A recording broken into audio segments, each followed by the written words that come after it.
Hello everyone. Today we are going to do chapter number 6 of class 10th English book, The 100 Dresses part 2. Okay.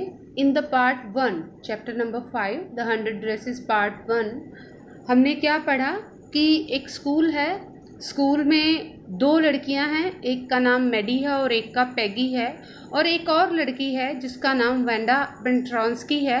वो room number 13 में उनकी class लगती है और वहीं बैठ के वो सारे बच्चे पढ़ते हैं। लेकिन मैडी के साथ जो उसकी बेस्ट फ्रेंड पैगी है, वो अक्सर जब भी ग्राउंड में पैगी होती है तो वो उसका मजाक उड़ाती है, क्योंकि जो वांडा है वो हमेशा एक ही नीले रंग की ब्लू कलर की फेडेड सी ड्रेस पहनकर आती है, जो साफ़ तो होती है बट वो प्रॉपरली आयरन्ड नहीं होती, यानी कि प्रेस नहीं किया होता उसको। लेकिन जब पैगी उससे पूछती है कि तुम्हारे पास कितनी ड्रेसेस है, तो वो हमेशा कहती है कि मेरे पास 100 ड्रेसेस हैं, सारी मेरी अलमारी में हैं और एक लाइन में रखी हुई हैं। फिर जब पैगी पूछती है कि तुम्हारे पास कितने जोड़ी जूते हैं, तो वो फिर वही कहती है कि मेरे पास 60 जोड़ी जूते हैं, हर जूता अलग अलग, मतलब सभी जोड़ी जो जूते हैं अलग अलग रंग के हैं और सारे लाइन में रखे हैं मैंने अपनी अलमारी के अंदर। तो इस तरह से वो उसको बहुत चिढ़ाती है, जो पैगी है, हर बात जानबूझकर उसको ऐसा पूछती है और ठहाके लगाकर फिर हंसती है। तो एक दिन उनके स्कूल में ड्राइंग कंपटीशन होता है। लड़कियों को फैशन डिज़ाइन यानी कि ड्रेस डिज़ाइन करनी थी और लड़कों को मोटर बोट वगैरह डिज़ाइन करनी थी। तो जब कंपटीशन हुआ, कुछ दिन से वांडा जो थी वो स्कूल आ नहीं रही थी। हालांकि पैगी और मैडी ने ध्यान नहीं दिया। तीसरे चौथे दिन जब ध्यान दिया तो बारिश हो रही थी, उन्होंने ओलिवर स्ट्रीट के पास रुकना पॉसिबल नहीं समझा, क्योंकि अक्सर वो ओलिवर स्ट्रीट के पास ही खड़े होकर वांडा का इंतज़ार करती थी, ताकि स्कूल लगने से पहले या फिर छुट्टी होने के बाद वो उसका मजाक उड़ा सके।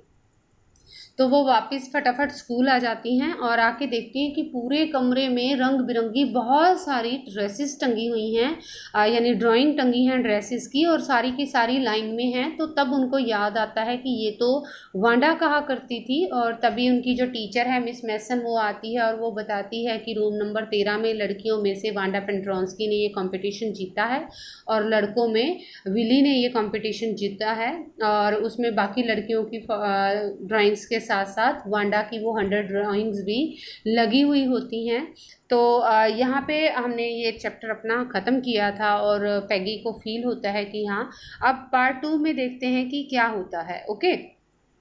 While the class was circling the room, अब वो, क्योंकि टीचर ने उनको बोला कि आप सारे जने आराम से अब इन ड्राइंग्स को देख सकते हो, तो सारी क्लास जो थी वो कमरे में सर्कल मतलब राउंड लगा रही थी। The monitor from the principal's office brought Miss Mason a note, और जो मॉनिटर था वो प्रिंसिपल के दफ्तर से मिस मैसन, जो उनकी क्लास टीचर थी, उनके लिए एक नोट लेकर आया। Miss Mason read it several times. Miss Mason ने इस नोट को, उस चिट्ठी को कई बार पढ़ा। And studied it thoughtfully for a while, और थोड़ी देर तक बहुत ध्यान से उसको देखती रही, पढ़ती रही। Then she clapped her hands. तब जो टीचर थी मिस मैसन, उसने अपने हाथों से ज़ोर से ताली बजाई ताकि क्लास का अटेंशन अपनी तरफ खींच सके। Attention class, everyone back to the seat. और टीचर ने कहा कि सावधान क्लास, सभी बच्चे अपनी अपनी सीट पर वापस आ जाएं। When the shuffling of feet had stopped. Shuffling होता है पैरों से सरसराहट करना, पैरों से आवाज़ करना, beating the floor by the feet. Okay. When the shuffling of the feet had stop, जब पैरों की सरसराहट बंद हो गई, यानी कि सारे जने बैठ गए। And the room was still and quite, और कमरे में पूरी तरह से शांति और खामोशी थी। Miss Mason sat. तब मिस मैसन ने बोला, I have a letter from Wanda as a father, कि मेरे पास एक ना वांडा के पिता की चिट्ठी आई है, that I want to read to you, और ये मैं आप सबको पढ़ के सुनाना चाहती हूँ। Miss Mason stood there a moment. अब थोड़ी देर के लिए, कुछ पल के लिए मिस मैसन वहाँ खड़ी रही। And the silence in the room grew tense and expectant, और जो कमरे के अंदर टेंशन थी या खामोशी थी वो और ज़्यादा, टेंस का मतलब सीरियस एंड एक्सपेक्टेंट मतलब होपफुल, उम्मीद से भरी हुई, तो वो और ज़्यादा गहराती चली गई, यानी और ज़्यादा खामोशी बढ़ गई। The teacher adjusted her glasses slowly and deliberately. Deliberately होता है नॉइंगली, जानबूझ के। तो टीचर ने जानबूझकर और धीरे से अपने चश्मे को एडजस्ट किया, सेट किया। Her manner indicated that what was coming. और जिस अंदाज से टीचर ने ये चश्मे को सेट किया उससे साफ स्पष्ट था कि क्या होने वाला है, यानी कुछ सीरियस ही होने वाला है।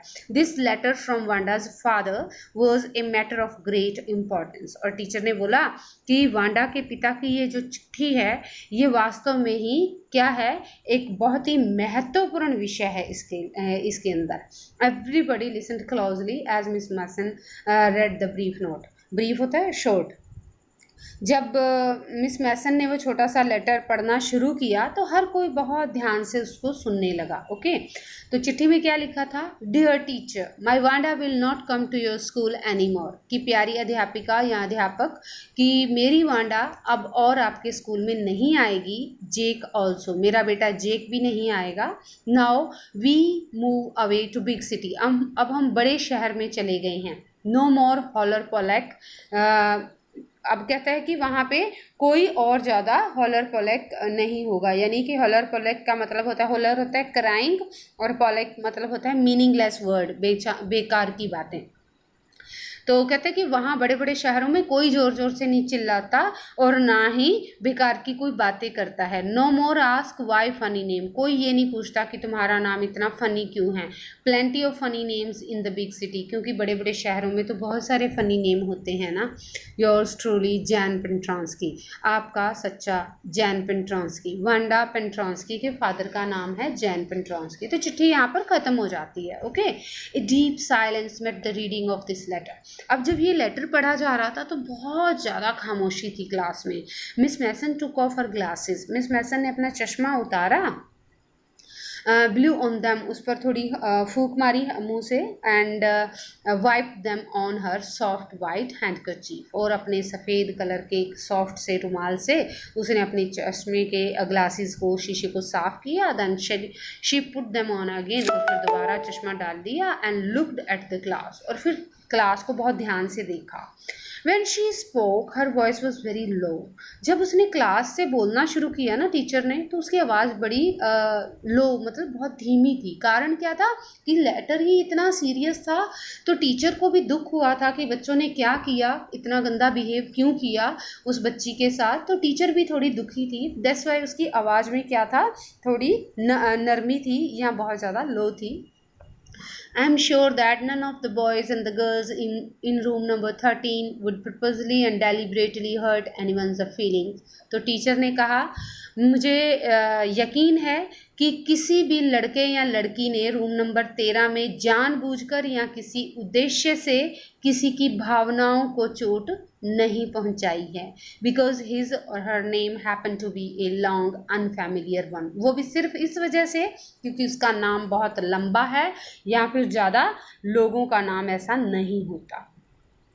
आई prefer to think what was said in thoughtlessness. तो टीचर ने कहा कि मुझे ऐसे लगता है या मैं यही सोचती हूँ कि जो भी कहा, जिसने भी कहा वांडा को, शायद वो बिना सोचे समझे ही कह दिया। थॉटलेसनेस मतलब केयरलेसनेस, लापरवाही से ही कह दिया, जानबूझ के किसी ने चोट नहीं पहुंचाई। I know that all of you feel the way I do. तो टीचर कहती हैं, मुझे पता है कि जैसा इस वक्त मैं महसूस कर रही हूँ वैसा आप सब भी कर रहे हैं। That this is a very unfortunate thing to have happened. और अगर ऐसा हुआ है तो ये बहुत ही दुर्भाग्यशाली बात है। अनफॉर्चुनेट एंड सैड, और ना केवल दुर्भाग्यशाली बल्कि दुख भरी बात भी है। And I want you all to think about it. और मैं चाहती हूँ कि तुम सब बच्चे इस विषय पर ज़रा सोचो। The first period was a study period. पहला पीरियड तो स्टडी का पीरियड था। Maddie try to prepare her lessons. Maddie जो थी वो अपनी लेसन्स प्रिपेयर करने की कोशिश कर रही थी, कोशिश की उसने, but she could not put her mind on her work. लेकिन वो क्या था, अपना दिमाग नहीं लड़ा पा रही थी या अपना ध्यान जो था वो केंद्रित नहीं कर पा रही थी जो वो नोट्स बना रही थी या लेसन पढ़ रही थी उनके ऊपर। She had a very sick feeling in the bottom of her stomach. क्योंकि उसके पेट के अंदर या उसके मन के अंदर एक बहुत ही बुरी भावना पैदा हो रही थी। बुरी भावना इन द सेंस एक गिल्ट अपराध बोध जिसे हम कहेंगे वो पैदा हो रहा था। True, she had not enjoyed listening to Peggy ask Wanda how many dresses she had in her closet. ये सच था कि मैडी को ये सुनने में बिल्कुल भी मज़ा नहीं आता था जब पैगी वांडा से ये पूछती थी कि तुम्हारी अलमारी में तुम्हारी कितनी ड्रेसेस हैं, but she had said nothing. तो मैडी सोचने लगी मैंने कुछ कहा भी तो नहीं, मैंने अगर मतलब माना कि उसका साथ नहीं दिया, मुझे अच्छा नहीं लगता था पैगी का ये सब कहना, लेकिन मैंने वांडा को बचाने के लिए भी कुछ कहा नहीं। She had stood by silently, मैं तो चुपचाप ही खड़ी रहती थी।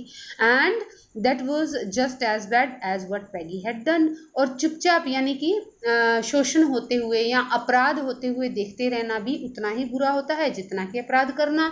तो ठीक वैसे ही जो पैगी कर रही थी वो भी उतना ही बुरा था जितना कि बाकी बच्चे उसको देख रहे थे तमाशे के तरफ तौर पे। वर्स, उसने कहा बहुत बुरा था। She was a coward. और फिर मैडी सोचने लगी कि वो क्या है, डरपोक है। कावर्ड मतलब लैकिंग करेज, टिमिड, ओके, कि वो तो कमज़ोर है या फिर डरपोक है। At least Peggy hadn't considered they were being mean. फिर मैडी सोचने लगी कम से कम जो पैगी है वो ये तो नहीं मानती ना दे वर बीइंग मीन कि उसने कोई घटिया काम किया है, but she Maddie had thought they were doing wrong. लेकिन मैडी जो थी वो सोच रही थी कि हाँ ये जो हो रहा था वांडा के साथ वो गलत था। She could put herself in Wanda's shoes. Wanda's shoes का मतलब कि वांडा की जगह पे रख के देखना अपने आप को। तो उसने सोचा कि मुझे अपने आप को, मैडी क्या सोचने लगी कि मुझे अपने आप को ना वांडा की जगह पे रख के देखना चाहिए था। गुडनेस, हे भगवान, wasn't there anything she could do, ऐसा कुछ नहीं था क्या जो मैं उसके लिए कर सकती थी। If only she could tell Wanda she had not mean to hurt her feelings. तो मैडी क्या सोचती है, if only she could tell Wanda she had not mean to hurt her feelings, कि कम से कम वो वांडा को ये तो बता सकती थी ना कि हम उसकी भावनाओं को चोट नहीं पहुंचाना चाहती हैं। शी टर्न्ड अराउंड, वो मैडी एकदम से मुड़ी and stole a glance at Peggy, और पैगी से नज़र चुराई उसने। But Peggy did not look up, लेकिन पैगी ने भी ऊपर नज़र उठा के नहीं देखा। She seem to be studying hard, Peggy ऐसे लग रहा था जैसे बहुत ज़्यादा मेहनत कर रही है, मन उसका भी नहीं लग रहा था। वेल वेदर पैगी फेल्ट बैडली और नॉट, चलो पैगी पता नहीं अब बुरा महसूस कर रही थी कि नहीं। She Maddie had to do something, लेकिन मैडी को लगा कि उसे कुछ करना था, उसको कुछ करना था। She had to find Wanda Petronski, Maddie सोचने लगी कि मुझे तो वांडा को ढूंढना है। Maybe she had not yet moved away, तो मैडी ने सोचा कि हो सकता है अभी वांडा गई ना हो। May be Peggy would climb the Heights with her, हो सकता है पैगी भी उसके साथ बॉगिन हाइट्स चली जाए। And they would tell Wanda she had won the contest, और वो दोनों जाकर वहाँ वांडा को बता पाएँ कि वांडा तुम वो प्रतियोगिता, वो कंपटीशन जीत गई हो। That they thought she was smart and the 100 dresses were beautiful, और वो शायद जाकर वांडा को ये बता पाएँ कि वांडा तुम बहुत स्मार्ट हो, यानी बहुत अच्छी हो, और and the 100 dresses were beautiful, और तुम्हारी 100 की 100 ड्रेसेस भी बहुत ज़्यादा खूबसूरत हैं। ओके, अब हम इसका पार्ट 2 करते हैं इसी में ही। When school was dismissed in the afternoon, अब जब दोपहर के बाद छुट्टी हुई स्कूल की, Peggy said with pretended casualness, तो पैगी ने ऐसे ही कैजुअल मतलब लापरवाही में, बीइंग केयरलेस, ऐसे ही लापरवाही दिखाते हुए उसने जानबूझ के बहाना सा बनाते हुए कहा, hey let's go and see if that kid has left town और नॉट। तो पैगी ने मैडी को कहा ऐसे ही फ्री अंदाज में कि हे मैडी, क्यों ना हम चलें और जाकर देखें कहीं वो, क्या पता वो लड़की अभी शहर छोड़ के गई भी है या नहीं। सो पैगी हैड द सेम आइडिया, मतलब कि जो मैडी सोच रही थी वही पैगी का भी विचार था। मैडी ग्लॉड, ये बात सुनकर मैडी का जो चेहरा था वो ग्लो हो गया, यानी चमक उठा, यानी उम्मीद बंध गई। गॉट होपफुल, ग्लॉड मतलब got hopeful.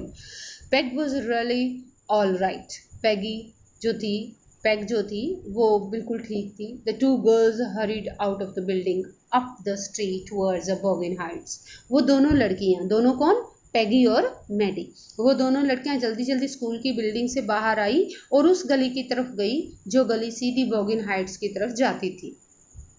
The part of town that wore such a forbidding air on this kind of a November afternoon, drizzly, damp and dismal. क्या कहता है, the part of the town, Boggins Heights जो था वो शहर का वो इलाका था that was such a forbidding air, जहाँ पर जाकर ऐसे लगता था हवा आनी भूल गई है, यानी ह्यूमिडिटी बहुत ज़्यादा थी, स्पेशली नवंबर के महीने में, और वो दोपहर के बाद ड्रिजली, वहाँ अक्सर हल्की फुल्की बूंदाबांदी होती रहती थी, डैम्प बड़ा गीला गीला रहता था वहाँ पे, एंड डिस्मल, डिस्मल होता है कि बड़ा बेकार सा फील होता था, वेट एंड सैड फील होता था। Okay, well, at least, said Peggy gruffly, I never did call her a foreigner or make fun of her name. तो पैगी ने ऐसे ही भारी सी आवाज़ में या रफली अंदाज में बोला, ग्रफली होता है रफली, मतलब ऐसे ही बोला, हाँ कि चलो शुक्र है मैंने कम से कम उसको उसके नाम की वजह से तो कभी नहीं ना उसका मजाक उड़ाया, या फिर उसको मैंने फॉरेनर बोला नहीं है आज तक। I never thought she had the sense to know we were making fun of her anyway. जो पैगी है वो कहती है मुझे नहीं लगता था कि उसमें इतनी अकल होगी कि उसको ये लग रहा होगा कि हम उसका मजाक उड़ा रही हैं। कहती है कि मुझे तो लगता ही नहीं था कि उसको कुछ समझ आता है। I thought she was too dumb, मुझे तो ऐसे लगता था ऐसे ही गूंगी गाय है वो, बिल्कुल ही, मतलब उसको कुछ समझ नहीं आता है। एंड गी look how she can draw, और देखो, गी मतलब एक्सक्लेमेशन वर्ड, कि देखो कि ये बहुत अच्छा ड्रॉ कर सकती है वो तो। Maddy could say nothing, Maddy कुछ नहीं कह सकती थी। All she hoped was that they would find Wanda, सिर्फ मैडी जो थी वो यही उम्मीद लगाए बैठी थी कि काश वो वांडा को ढूंढ पाएं। She wanted to tell her that they were sorry, क्योंकि मैडी जो थी वो वांडा को ये कहना चाहती थी कि उन्हें दुख है जो उन्होंने किया, they had picked on her, जो भी उसके साथ उन्होंने किया वो उसके लिए उन्हें दुख है। And how wonderful the whole school thought she was, और पूरा स्कूल ये मानता है कि वांडा बहुत वंडरफुल लड़की है, बहुत शानदार लड़की है। And please not to move away and everybody would be nice, तो इसलिए कृपया तुम ये जगह छोड़कर मत जाओ और सब कुछ ठीक हो जाएगा, हर कोई तुम्हारे साथ अच्छा बिहेव करेगा। She and Peggy would fight anybody who was not nice. तो मैडी सोचने लगी कि मैं उसे बोलूँगी कि हाँ मैं और पैगी हम दोनों मिलके उस इंसान के साथ लड़ेंगी जो तुम्हारे साथ अच्छा बिहेव नहीं करेगा।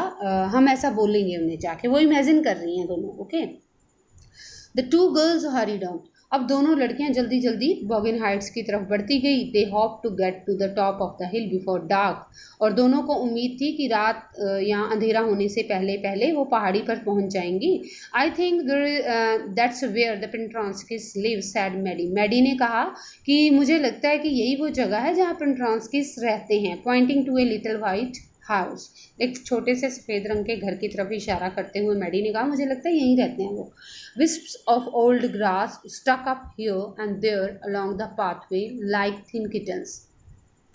तो जो रास्ता उस सफ़ेद घर की तरफ जाता था ना, उस घर के आसपास ऐसे घास उगी हुई थी थोड़ी थोड़ी दूरी पर, जिसको देख के ऐसे लग रहा था जैसे छोटी छोटी बिल्लियों की मूछें सी उगी हुई हैं। The house and its sparse little yard looked shabby but clean, और क्या है कि जो स्पार्श होता है लिटिल, छोटा। Okay, the house and its sparse little yard, वो घर और उसके आगे जो घर का छोटा सा आंगन था ना, लुक्ड शेबी, था तो वो गंदा सा, बट क्लीन, लेकिन साफ था। शेबी मतलब dirty.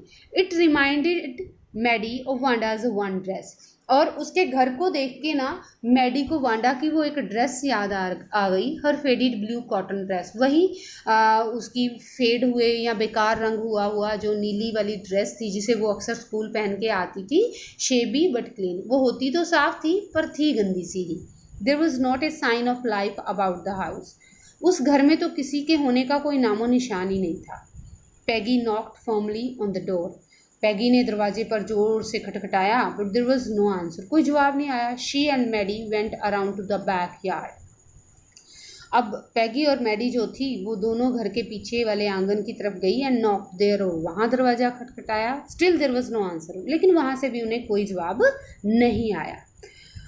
There was no doubt about it, अब इसमें कोई शक नहीं था। द पेंट्रॉन्स्किस वर गॉन, कि जो पेंट्रॉन्स्की परिवार था वो जा चुका था। How could they ever make amends, amends होता है सॉल्व करना या सुधार करना। ओके, तो या रिपेयर करना, ओके। तो उनको लगा कि अब वो कैसा सारा मामला जो बिगड़ा हुआ है इसको कैसे सुधार सकती हैं। दे टर्न स्लोली, वो धीरे से मुड़ी, and made their way back down the हिल, और इस तरह से धीरे धीरे वो पहाड़ी से नीचे ही उतर आई। Well anyway said Peggy, she is gone now, she has gone now.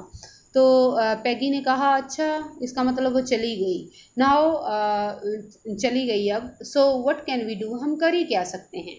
Besides, when I was asking her about all her dresses, she probably was getting good ideas for her drawings. यहाँ पर भी जो Peggy है वो खुद credit लेने की कोशिश कर रही है। वो क्या कहती है, क्या पता मैं उससे जब पूछती थी कि तुम्हारे पास कितनी ड्रेसेस हैं, उसको अच्छे अच्छे आइडियाज़ आते हों अच्छी अच्छी ड्राइंग्स बनाने के। She might not even have one the contest otherwise, और अगर वो आइडियाज़ ना आते तो हो सकता है वो ये कंपटीशन ही ना जीत पाती। Maddy turn this idea carefully over in her head. तो मैडी ने पैगी के इस विचार को ऐसे लापरवाही से अपने सिर के ऊपर से जाने दिया कि ये तो ऐसे ही बोल रही है, मतलब फालतू का विचार है। For if there were anything in it she would not have to feel so badly, क्योंकि अगर इस विचार में थोड़ी सी भी सच्चाई होती ना तो पैगी को इतना बुरा नहीं लग रहा होता। But that night she could not get to sleep, लेकिन उस रात मैडी जो थी ना बेचारी सारी रात सो नहीं पाई। शी थॉट अबाउट वांडा, सारी रात वो वांडा के बारे में सोचती रही। And her faded blue dress, उसकी वो फेड हुई ब्लू ड्रेस के बारे में सोचती रही। And the little house she had lived in, और उस घर के बारे में सोचती रही जिसमें वांडा रहती थी।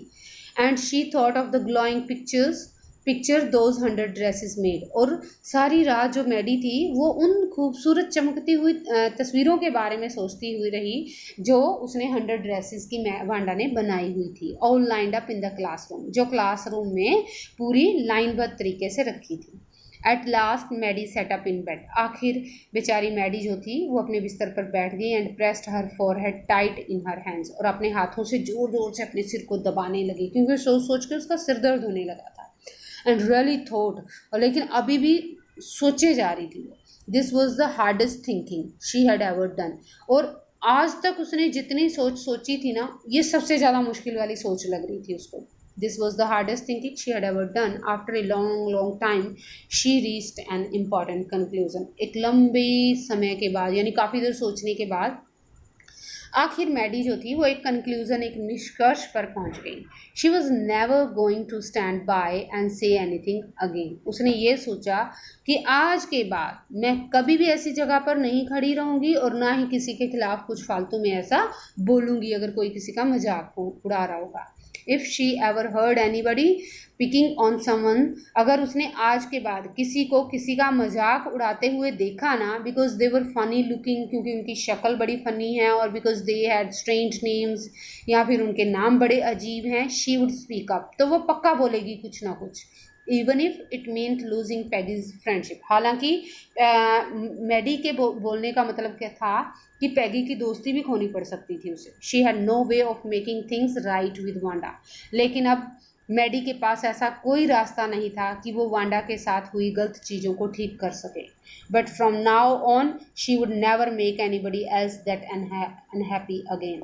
लेकिन मैडी ने सोचा वांडा के साथ तो मैं ठीक नहीं कर सकती, लेकिन आज के बाद मैं किसी और के साथ ऐसा गलत नहीं होने दूंगी जिससे कि वो हमेशा के लिए नाखुश हो जाए। Okay, we have completed the first part of the chapter number 6, or basically in other language we can say that the 100 dresses part 3 we have already done. The first two parts which I have already uploaded of chapter number 5, I will give the link of both those videos in the description box. You can check from there, and hope you understand it, and please hear it again and again, and also like and subscribe my channel. Thank you. Have a nice day.